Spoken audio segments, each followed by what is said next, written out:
Good morning and welcome to my channel. Ngayon ay pupunta tayo sa Tagum City from Davao City via this rural tours 44130 papuntang Tagum. Ito yung biyahe natin guys, around 1 hour and 41 minutes na biyahe. So tingnan natin kung aabot pa talaga tayo sa 1 hour and 41 minutes. Yan yung sasakyan ko guys. Okay guys, dito tayo nagantay sa Matina. May mga bus nang dumadaan, Holy Infant Tours. At saka itong bus na ordinary bus. So yung talagang hintay namin yung rural tours na air condition. Ito yun guys, yung biyaheng Butuan 12 stop na U-turn unit ng rural tours. Ito yung pamasahe ko, 120 pesos na papuntang Tagum City. So dito guys, dumaan kami sa Maa yan. Ito kami dumaan. So ito yan, puno yan, full pack. Maraming pasahero yan guys. It's Friday. So pagdating sa unahan, liliko tayo sa kanan. So ito yung nasa loob ng bus. May mga tray. Yan, functional pa yung tray guys. So may basura lang doon. So dito tayo dumaan sa Maa Bypass Road, no? Labas sa Davao City kasi hindi pa yung natapos dun sa Maa na underpass. So ganito yung biyahe natin. Dito tayo. It's around 40 kilometers per hour lang yung takbo dito. Pwedeng takbo guys. May mga LTO yung nag-aantay dyan, nag-check ng mga speed limit ng mga bus at mga sasakyan. Yan, dito guys, dito yung mga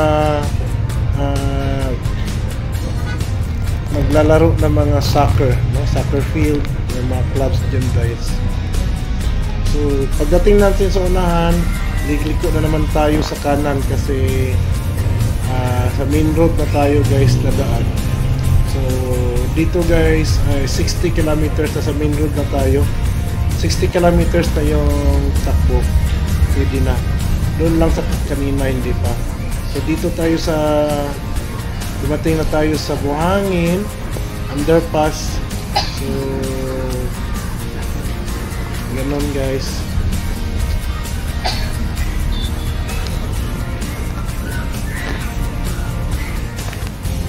Then pagdating sa Buhangin ay pipick up na mga pasahero. Yan. So magpipick up kami ng magpipick up sila ng mga pasahero. So may bus stop talaga na designated dyan sa area. Hindi ka pwedeng basta papara lang kung gustuhin mong sumakay. So may mga bus stop yan guys. So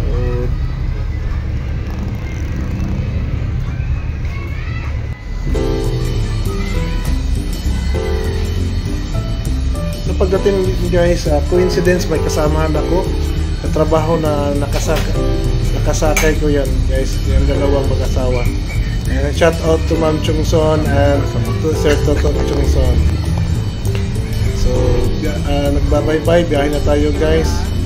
So around 60 kilometers per hour lang po yung speed limit dito pag nasa Davao po kayo. Yan. Ito guys yung Santa Lucia Mall, bagong open na mall dito sa Davao City in front of Davao International Airport. Yan yung Santa Lucia Mall. So sa unahan yan guys, may Jollibee, may Dunkin Donuts, at saka sa unahan din yan yung kang Kibuloy, no? JMC, Jose Maria College, at saka yung dome nila. Yan guys. Yan yung spiral na walkway sa taas.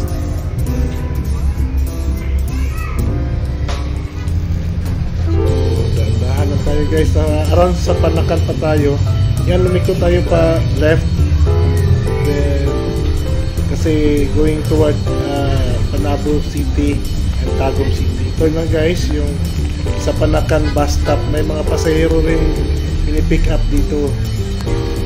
Yan, may bachelor tours yung non-aircon yan guys. Ayun ako na. Then Davao Metro Shuttle. May vlogger sila na inspector. Ito guys, papasok din doon sa ruban ng Panakan. At dito, ang matinding traffic kasi may kinukumpuning kalsada. So, nagiging imbodo yung daan. Nasa wholesale part yan guys ng Davao City. So, yan yung takbo ng Yutong unit ay banayad lang. Ganda.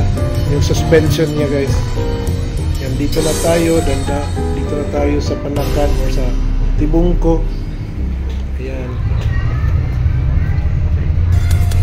Ito na, Bunawan.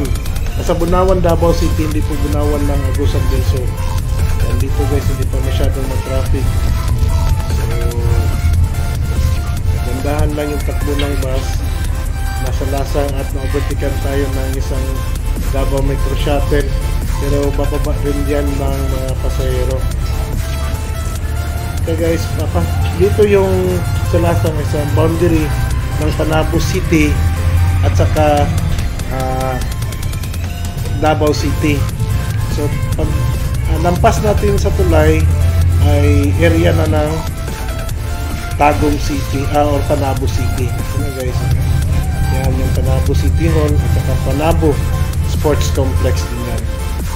So dito guys, naayos na kumpuni na pala yung bus terminal ng Panabo City. Pumasok tayo dyan sa bus terminal. May mga bus na naka-standby, nag-aantay ng mga pasahero. Yan yung bus kanina guys, yung Hero Infant na naunang dumating bago itong bus ng Bachelor Tours, yung Rural Tours na unahan ko pa. And guys, dumaan na kami dito sa pinakamahabang tulay, yung sabi nila tulay sa Mindanao. Ito na naman, kinukumpuni pala yung overpass or the skyway ng Panabo City. So Carmen guys, nasa Carmen na tayo, hindi lang makita yung signage. Makikita lang natin yung Gaisano Grand. Ito yung terminal nila. Pumasok sa terminal ng Carmen. Ito, wala pang bus dyan. Ilang minuto meron ng bus. Galing yan ng Mati. So mga ilang minuto rin yung inaantay natin. Biyahe agad. So dito na tayo guys sa pinakamahabang tulay. Kinukumpuni yung Tuganay Bridge. Na-traffic dito pag dating ng anong oras, mga alas 3 to 5 p.m. to 7 p.m. So papunta na tayo ng Tagum. So harap makikita nyo yung mga pine tree. Nasa Tagum area na tayo. Nakita nyo yung mga pine tree yan guys. Ayan, handa ng suspension ng Yutong. Ayan, ang bilis ng takbo ng bus. So dito guys, nasa Tagum na ako. Maraming salamat. 2 oras yung binahe namin guys galing ng Davao City papuntang Tagum. Ito yung rides ko guys. Maraming salamat. Rural Tours 441340.